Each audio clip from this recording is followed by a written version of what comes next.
السلم والسلمية الذي اخترناه.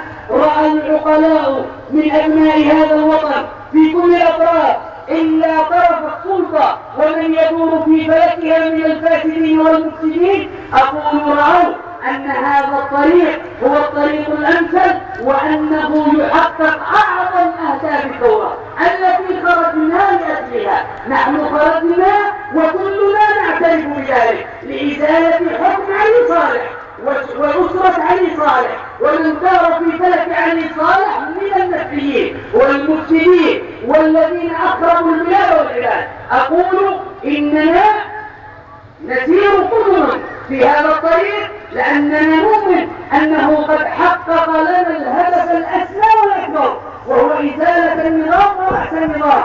ولما ويبقى الكثير، أقول نحن اليوم نحشد الطاقات ونحشد الثوار والسيارات، بل نحشد المواطنين والمواطنات ليس لأجل فلان لشخصه ولا لحزبه ولا لمنطقته، نحن نحشد لأجلي وأجلك.